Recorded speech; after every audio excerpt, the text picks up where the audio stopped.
Figure 4 shows a wave on the sea moving towards a beach. Which one of these is correct? Now, amplitude is the distance between two waves. Well, that can't be correct, because amplitude is the distance from the midpoint to the top or bottom of the waves. Frequency is the number of waves arriving at the beach per second. This one is correct. Frequency is the number of waves per second.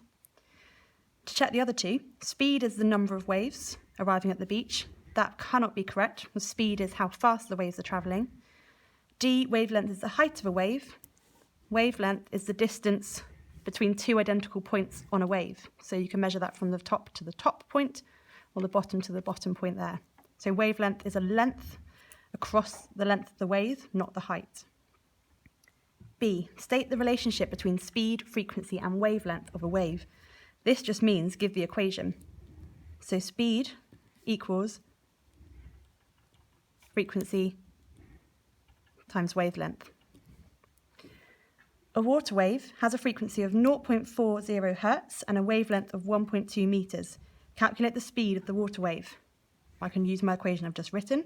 So speed equals the frequency of 0.40 Hertz times the wavelength of 1.2 meters. This equals 0.48 meters per second. 0.48.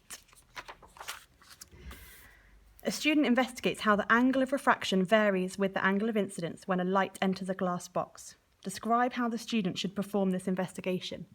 Now, I'm not going to describe the setup of the practical, as they've already shown that in the diagram, so they're expecting you to describe from this point onwards with the investigation.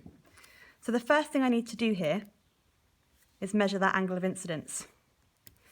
You can add to the diagram, you can add extra diagrams, all of those count as marks as long as it's clearly labelled. So the first thing I would do, measure the angle of incidence. That's my first bullet point. Now, how do I measure that?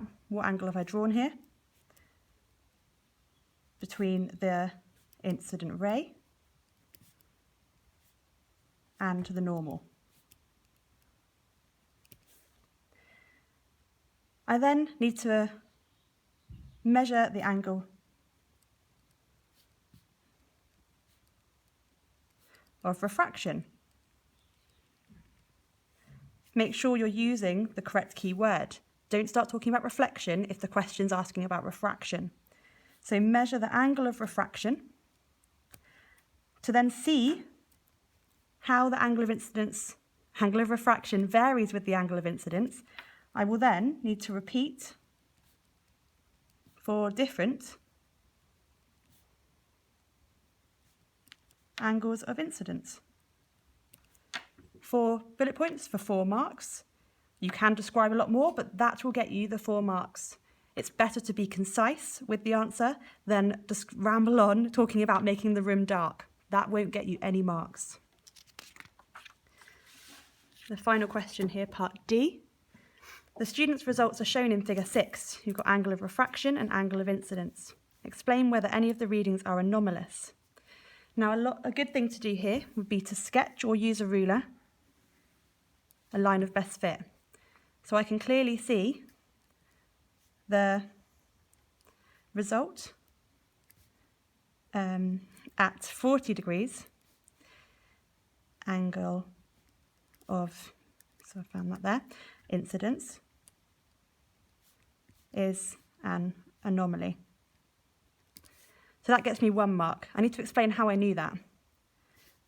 Because it is not on the line of best fit. You would also get the mark for saying it doesn't follow the same pattern, or that the angle of refraction is too high compared to the other results, or the trend.